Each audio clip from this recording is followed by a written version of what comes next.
한 영혼을 주께로 해도 되고 안 해도 되는 게 아니라 사도 바울의 고백처럼 마땅히 반드시 부득불 그 누구도 예외일 수 없는 겁니다.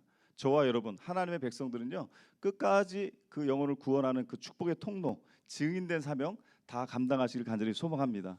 그리고 오늘 말씀 결론부터 말씀드리면 제목을 제가 좀 바꿨습니다만 최초의 교회지만 교회가 이 땅에 소망이 되는 이유는 오늘 본문 끝절에 있는 것처럼 날마다 구원받는 이가 더해져 나가는 교회, 이러한 교회가 소망이 있는 교회입니다. 만약에 날마다 구원받는 이가 더해져 나가지 않으면 세상 말로 약간 껄쩍지근하겠죠. 뭔가 문제가 있는 겁니다. 그렇기 때문에 오늘 본문 말씀을 통해서 너무나 귀한 말씀인데 정말 오늘 이곳에서 예배드리는 분들 또 이 시간 또 어떠한 환경 속에서도 유튜브로 예배드리는 우리 성도님들 수지 마시셨습니다. 안 믿어지시는군요. 우리 앞뒤 좌우로 이렇게 믿음으로 선포하시면서 당신은 수지 마시셨습니다. 이거를 믿는 분들은 수지 맞으시는 거고요. 안 믿는 분들은 어쩔 수 없고요. 저희들에게서 수지가 뭐겠습니까? 분당 옆에 수지가 아니라 하나님 은혜를 머금고 사는 거, 하나님이 나를 너무나 사랑하시는 거, 부족함 투성이고 연약함 투성이고 하나님 보실 때 사람 볼 때도 너무나 안 좋은 거 투성인데 이런 나를 포기하지 않고 사랑하시니 그 하나님 그 주님만 바라보는 것이 우리의 가장 큰 축복이요 수지인 줄로 믿습니다. 한번 선포하겠습니다. 교회가 이 땅의 소망입니다. 오늘 속계 공과를 통해서 오늘날 우리의 교회가 우리 숭의교회가 이 땅의 소망이 되는 교회의 그 비결이 있습니다. 오늘 본문 말씀 저희가 사도행전 2장 37절로 47절까지 우리가 말씀을 읽기는 했습니다만 오늘 본문을 제가 사도행전 2장 전체를 한번 이렇게 훑어서 같이 세 가지를 통해서 말씀을 전하겠습니다. 먼저 첫 번째로 이 오순절 마가의 다락방 성령 강림은 엄청난 사건이에요.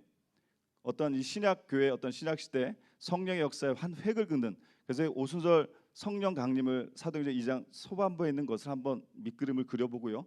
이어서 그 가운데 역사했던 베드로의 설교가 또 어떠한 영향력이 있었는가, 베드로의 설교의 핵심이 무엇인가, 이 오순절 성령의 역사와 베드로의 설교를 통해서 3천 명이 회개하는 놀라운 역사, 이런 역사를 통해서 최초의 교회, 새로운 공동체, 교회 공동체가 세워져 나간 것이 오늘 속회 공과의 그 말씀입니다. 그래서 먼저 그런 것을 세 가지를 통해서 말씀을 전할 텐데 오늘 사도행전 2장 읽지는 않았지만 2장 초반부에서 이제 주님께서 약속하신 그 성령이 임하는 놀라운 그러한 사건이 기록된 이거 엄청난 사건입니다.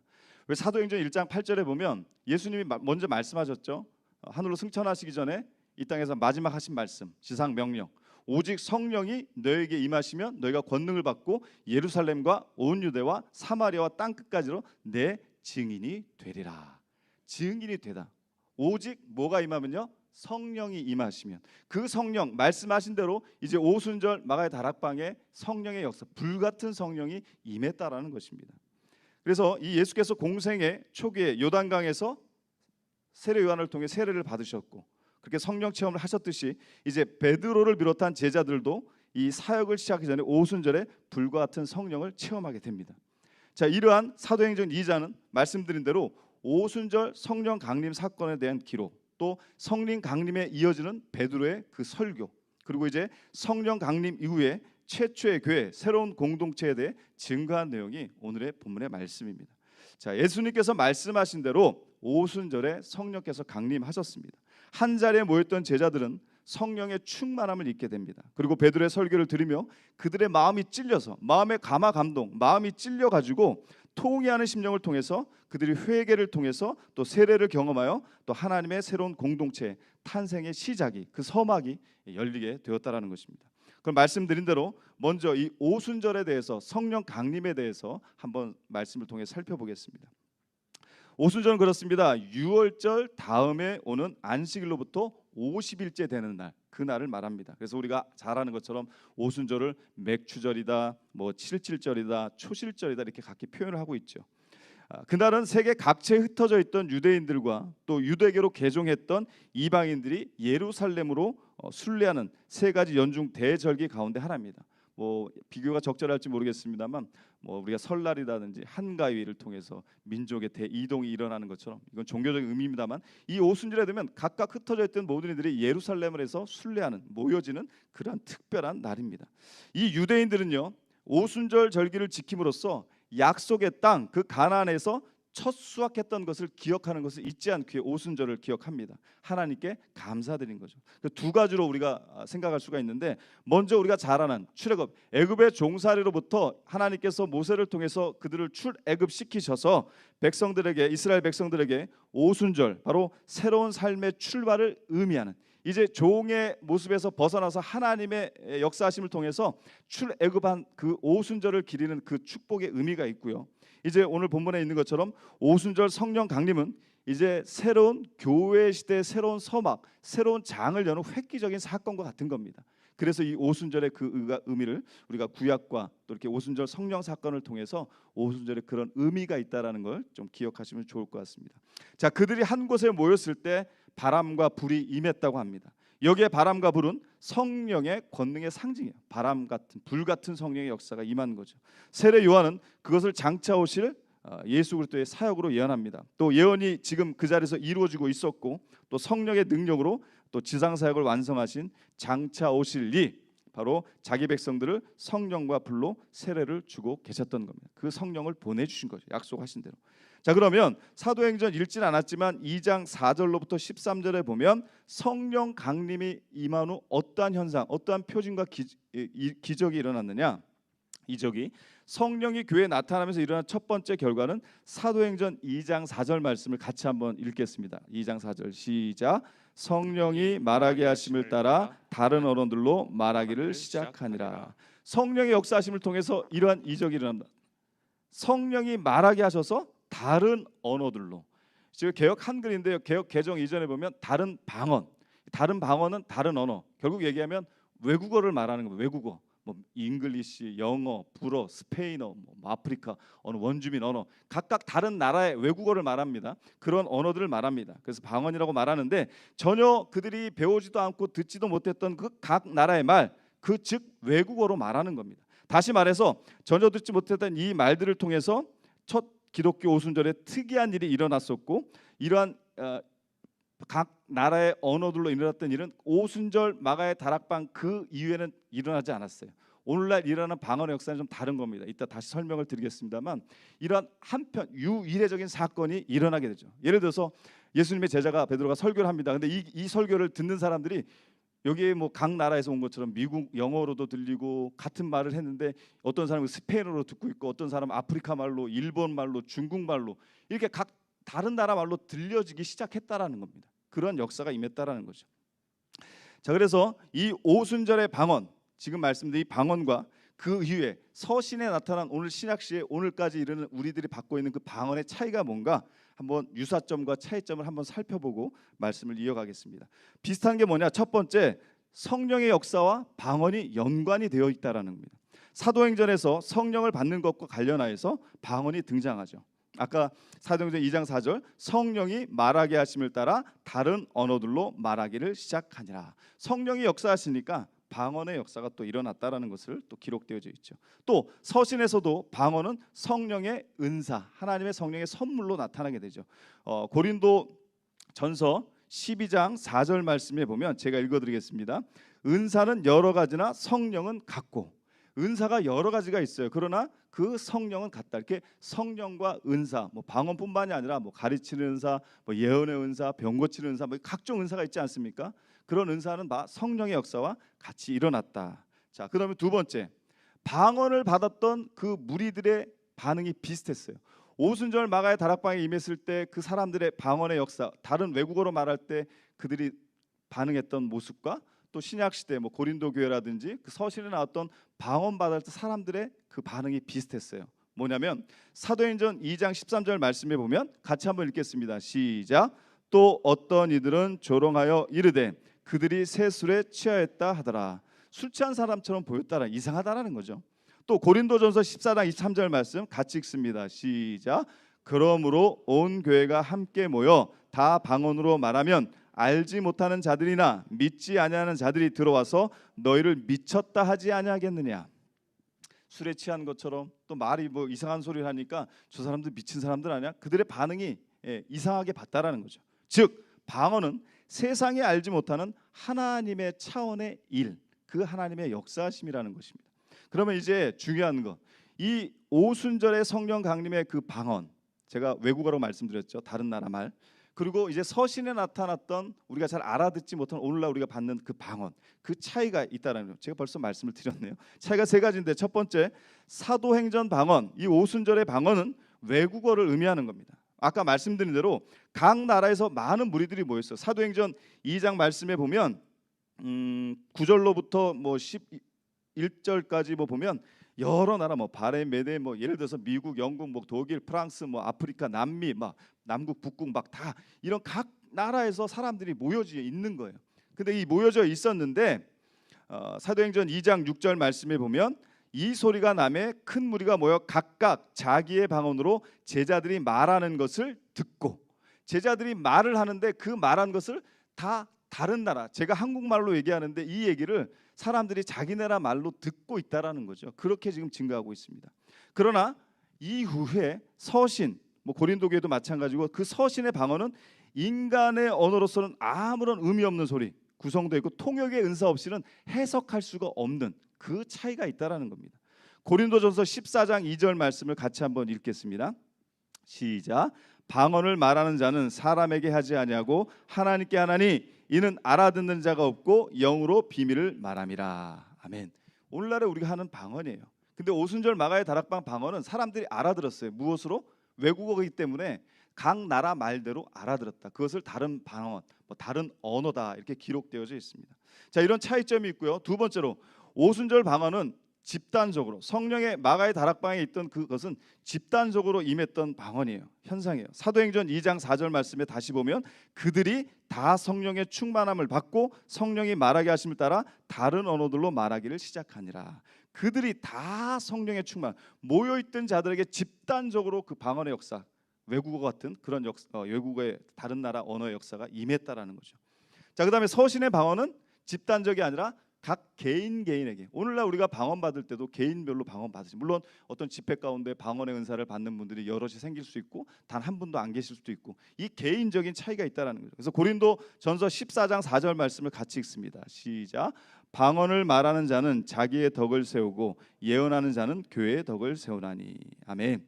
이처럼 방언을 말하는 자는 자기의 덕을 세운다. 이런 개인적인 부분에 대해서 성경은 증거하고 있습니다.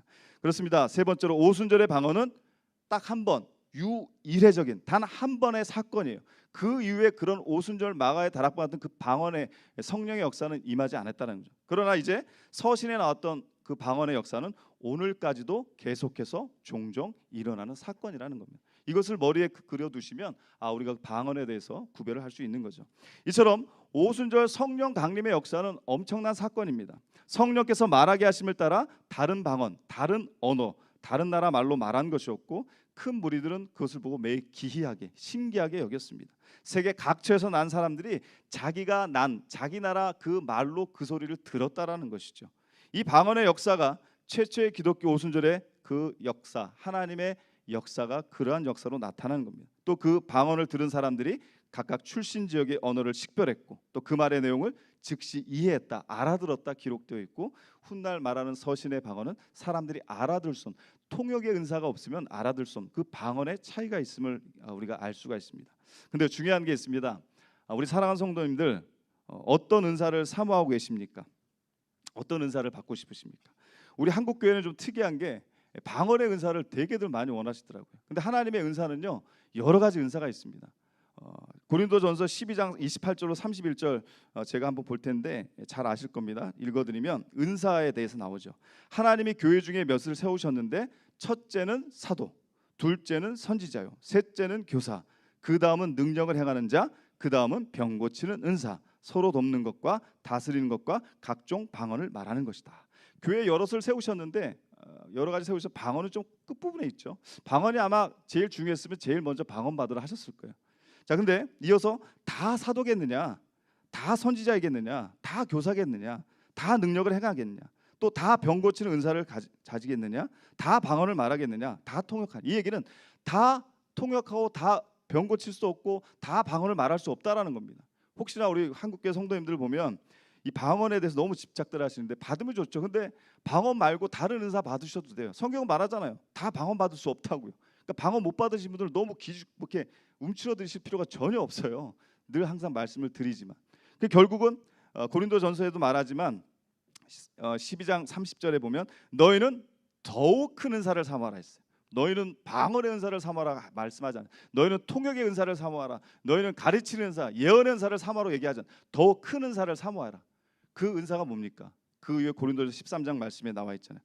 천사의 말을 하고 사람이 방언을 하고 천사의 말을 해도 사랑이 없으면 울리는 꽹과리에 같다. 사랑의 은사, 이것이 가장 큰 은사라는 거죠. 사랑하는 성도 여러분, 더욱 큰 은사, 그 사랑의 은사를 사모하시길 간절히 소망합니다. 뭐 예언 은사 없어 좋습니다. 방언 못해도 좋습니다. 가르치는 은사 좀 부족해도 괜찮아요. 근데요, 병 고치는 은사 못 받아도 괜찮아요. 근데 사랑의 은사, 이것이 가장 큰 은사라고 성경은 기록하고 있습니다. 그런 사랑이 넘치시는 우리 성도님들, 또 사랑이 넘치는 우리 숭유교회가 될 줄로 믿습니다. 자, 이렇게 성령의 오순절 성령 강림의 어떤 그 성령 방언의 역사를 제가 구별해서 말씀을 드렸는데, 이어서 두 번째로 이 베드로의 설교를 말씀을 드리고 오늘 본문 말씀 마무리하도록 하겠습니다.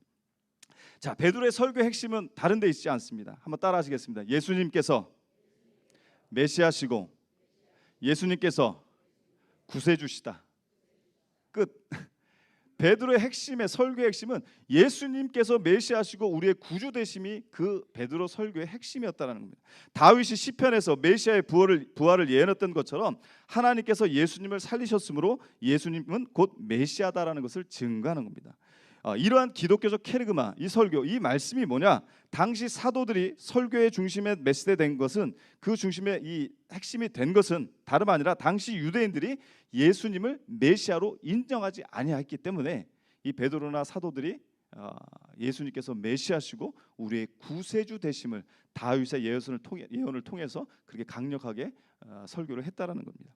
이처럼 성령의 충만을 받았던 베드로의 그 설교, 단번에, 세상 말로 단박에 대단한 능력입니다. 3,000명이 회개하는 놀라운 역사가 일어나게 됩니다. 오늘 본문 말씀 사도행전 2장 37절로 41절 말씀을 저랑 다시 한번 천천히 교독하시면서 읽어보도록 하겠습니다. 사도행전 2장 37절에서 42절까지 제가 먼저 한 적 있습니다. 그들이 이 말을 듣고 마음에 찔려 베드로와 다른 사도들에게 물어 이르되 형제들아 우리가 어찌할꼬 하거늘. 베드로가 이르되 너희가 회개하여 각각 예수 그리스도의 이름으로 세례를 받고 죄 사함을 받으라. 그리하면 성령의 선물을 받으리니 이 약속은 너희와 너희 자녀와 모든 먼데 사람 곧 주 우리 하나님이 얼마든지 부르시는 자들에게 하신 것이라 하고, 또 여러 말로 확증하며 권하여 이르되 너희가 이 패역한 세대에서 구원을 받으라 하니, 그 말을 받은 사람들은 세례를 받음에 이날의 신도의 수가 3,000이나 더하더라. 그들이 사도의 가르침을 받아 서로 교제하고 떡을 떼며 오로지 기도하기를 힘쓰니라. 아멘. 이 베드로의 설교를 통해서 3,000명이 마음에 찔려서 회개하고 세례를 받음으로 놀라운 이 역사적 사건이 일어나는 것은 너무나 중요한 사건입니다. 성령 강림 후에 일어난 이 최초의 회개 운동이었습니다. 베드로의 설교를 듣습니다. 그들이 그 설교를 듣고 마음이 찔립니다. 그래 탄식합니다. 이후 베드로는 회개하여 예수님의 이름으로 세례를 받고 제사함을 받고 구원 받으라고 그들에게 명하게 됩니다. 그래서 그들은 마음에 찔림이 있었던 그들이 모두가 회개하고 제사함 얻어서 성령을 선물로 받게 된다는 이 약속, 그것은요 유대인뿐만이 아니라 이방 족속 모두에게 하신 말씀입니다. 그래서 베드로 설교에는 이방인들을 향한, 유대인들뿐만이 아니라 이방인들을 향한 하나님의 끝없는 그 사랑과 은혜를 내포하고 있다라는 것입니다. 그 하나님의 은혜와 사랑의 그 말씀을 베드로를 통해 대언케 하셔서 오순절의 성령의 역사를 통해서 베드로의 설교를 통해서 무려 3,000명이나 마음에 찔려서 회개하고 구원받아 이르는 놀라운 역사가 임함으로, 그러면서 이제 최초의 교회, 새로운 공동체가 탄생하게 되는 겁니다. 그리고 마지막으로 이제 세 번째 최초의 교회인데요. 오늘 본문 말씀 42절부터 47절에 이제 그러한 새로운 공동체는 어떠해야 된다. 오늘 이러한 교회가 이 땅에 소망이 되는 교회고, 만약 우리의 교회가 이러한 모습이 없으면 아직 우리는 소망이 아니라는 거죠. 그러나 우리 교회가, 한국 교회가, 우리 숭이 교회가 그러한 이 땅에 소망이 되는 초대교회 같은 놀라운 역사가 동일하게 일어나는 교회가 될 줄로 믿습니다. 그러기 위해선 그 말씀에 순종하고 우리가 준행하고 그렇게 살아갈 때 동일하게 역사하는 것입니다. 베드로의 설교를 다시 한번 살펴보겠습니다. 베드로의 설교를 들었던 유대인들의 마음이 찔리게 됩니다. 이는 베드로의 새로운 시각에서 예수님께서 잡히셔서 예수님께서 십자가를 통해 고난과 고통, 고난을 통해서 그리고 그의 죽으심, 이런 모든 것을 통해서 그 일련의 역사적 사건을 많은 이들이 듣고 또 그들이 메시아를 바로 우리가 죽였다라는 것을 깨닫고 적어도 메시아를 죽게 한 그 동주한 책임이 우리 모두에게 내게도 있다라는 것을 깨닫게 하셔서 그들의 마음이 찔림을 입게 하신 놀라운 성령의 역사가 있었다라는 것입니다. 그러한 두려움에 눌렸던 무리에게 베드로는 하나님의 사랑과 은혜의 마음을 전하게 되는 거죠. 하나님은 그들이 회개하고 예수님의 이름으로 세례를 받고 또 그 세례 받음으로 죄 사함 받아서 그 성령 받게 되기를 간절히 원했다라는 겁니다. 그날 많은 사람들은 그런 베드로의 설교를 통해 그 권유를 통해서 그 믿음대로 된 것입니다. 3,000명이나 되는 많은 사람들이 복음을 믿고 세례를 받고 예수를 메시아로 고백하는 새로운 교회 공동체, 새로운 교회가 구성되게 되었다라는 것입니다. 그러면 최초의 교회는 어떤 공동체인가? 오늘 속개공과 유인물에 보시면 이 내용들을 이제 마무리하고 정리하도록 하겠습니다. 최초의 교회는 어떤 공동체? 새로운 공동체였고 이 땅에 소망이 되는 교회 공동체였다라는 것입니다. 그럼 첫 번째 나와 있는 것을 한번 같이 읽겠습니다. 마음과 삶을 나누며 교제하는 공동체. 마음과 삶을 나누는 공동체가 바로 이 땅에 소망이 되는 공동체라는 거죠. 자, 그 내용을 본문 말씀 44절로 47절까지 저랑 천천히 같이 한번 천천히 읽겠습니다. 이 마음과 삶을 나누며 교제하는 공동체가 어떤 것인가 말씀 안에 있습니다. 44절부터 읽겠습니다. 시작. 믿는 사람이 다 함께 있어 모든 물건을 서로 통용하고 또 재산과 소유를 팔아 각 사람의 필요를 따라 나눠주며 날마다 마음을 같이하여 성전에 모이기를 힘쓰고 집에서 떡을 떼며 기쁨과 순전한 마음으로 음식을 먹고 하나님을 찬미하며 또 온 백성에게 칭송을 받으니 주께서 구원받는 사람을 날마다 더하게 하시니라. 아멘. 이러한 성령의 역사를 통해서 베드로의 설교를 통해서 변화됐던 그들이 공동체를 구성하게 되는데 바로 첫 번째로 마음과 삶을 어떻게 나누는 공동체였다라는 겁니다. 그럼 오늘 저희는 어떻습니까? 말씀에 있는 것처럼 믿는 사람이 다 함께 모여서 모든 물건을 서로 통용하는가? 또 재산과 소유를 팔아 각 사람의 필요 따라 우리가 좀 더 나누는 삶을 살고 있는가? 또 46절에 있는 것처럼 우리는 과연 정말 날마다 마음을 같이 하면서 정말 성전에 모이기를 힘쓰고 있는가? 하나님을 찬미하고 온 백성의 칭송받으며 그렇게 하나님을 섬기며 우리가 이 땅에 하나님의 백성으로 살아가고 있는가? 우리가 그것을 점검해야 될 줄로 믿습니다. 둘째로 따라하겠습니다. 예수님을 기억하며 예배하는 공동체. 42절과 46절 말씀을 다시 한번 읽습니다. 42절 시작. 그들이 사도의 가르침을 받아 서로 교제하고 떡을 떼며 오로지 기도하기를 힘쓰니라. 46절 시작. 날마다 마음을 같이하여 성전에 모이기를 힘쓰고 집에서 떡을 떼며 기쁨과 순전한 마음으로 음식을 먹고. 자, 이것은 뭡니까? 결국은 사도의 가르침을 받아서 예수 그리스도의 그 십자가의 은혜와 사랑, 예수 그리스도 나를 사랑하신 하나님의 그 극진하신 사랑, 이것을 기억하며 우리가 모여서 같이 나누며 예배하는 공동체, 그것이 최초의 교회 공동체의 모습이었다라는 겁니다. 그리고 세 번째로 따라하시겠습니다. 기도하기에 힘쓰는 공동체. 42절 말씀 다시 한번 또 읽겠습니다. 시작. 그들이 사도의 가르침을 받아 서로 교제하고 떡을 떼며 오로지 기도하기를 힘쓰니라. 아멘. 기도는 뭐 1000번 만번 강조해도 지나치지가 않죠. 이처럼 최초의 교회는 새로운 공동체였고 이 땅에 소망이 되는 공동체였어요. 왜? 마음과 삶을 나누며 교제하기 공동체였기 때문이에요. 그리고 예수님을 기억하며 예배드리는 공동체이기 때문에 소망이 되는 교회였다는 거예요. 그리고 중요한 건 기도하기에 오로지 기도하기에 힘썼다라는 겁니다. 오늘 우리도 그렇게 기도하며 나아갈 때 하나님께서 우리 숭의교회를 이 땅에 소망이 되는 교회 공동체로 더 튼실하게 세우실 줄로 믿습니다. 사랑하는 성도 여러분, 기도가 방법이고 해답입니다. 기도하면 하나님이 일하시는 거죠. 내가 일하면 그냥 사람의 일로 끝나지만 사람이 기도하면 하나님이 일하시는 거예요. 그러니까 내가 일하는 것보다 하나님께서 주님께서 일하실 수 있도록 우리는 오로지 기도하기에 힘쓰시기를 간절히 소망합니다. 코로나19뿐만이 아니라 삶 속에서 요즘 보면 교회가 때로는 부정적 이미지로 뭐 이렇게 언론에 비춰질 때가 있죠. 한국 교회가 다가 그런 것은 아닌데 예수님이 잘못한 게 아니라 사람이 잘못한 거잖아요. 그래서 우리 교회가 안 믿는 자들에게도, 뭐 믿는 자는 마찬가지지만 안 믿는 자들에게도 교회가 이 땅에 소망이 되기 위해서는 이러한 초대교회 오순절의 역사를 통해 그 성령 체험을 통해 하나님의 주님의 증인된 사명을 잘 감당했던 초대교회 새로운 공동체가 어떻게 했는지를 오늘 본문 말씀을 통해서 우리가 다시 한번 되새기시면서 오늘 우리가 그러한 삶을 살아갈 때, 오늘 우리 수유가 그러한 교회가 되어질 때 하나님은 우리 교회를, 우리 성도님들을 이 땅의 소망으로 삼아 주실 줄로 믿습니다. 오늘의 말씀을 마치겠습니다. 이 땅의 소망이 되는 교회는, 새로운 공동체는 날마다 마음을 같이하며 성전에 모였습니다. 거기에는 기쁨이 있었습니다. 거기에는 교제가 풍성했습니다. 사랑하는 성도 여러분, 건강한 교회, 이 땅의 소망이 되는 교회는 진정한 교회가 있고 참된 예배가 있고 오로지 기도하기에 힘쓰는 그러한 교회입니다. 그리고 마지막으로 누가는 이 공동체가 보였던 결과에 대해서 매일 구원받는 사람이 더했다. 날마다 구원받는 이가 더해져 나갔다라고 증거합니다. 공동체의 강조는 이 오순절 성령 강림 사건 이후부터 어제도 오늘도 내일도 앞으로도 모든 교회들에게 요청되는 하나님의 뜻입니다. 오늘 말씀대로 초대교회 같이 살아갈 때 비로소 교회가 이 땅에 소망이 되는 것입니다. 그러한 교회가 오늘 우리 숭의교회가 될 줄로 믿습니다.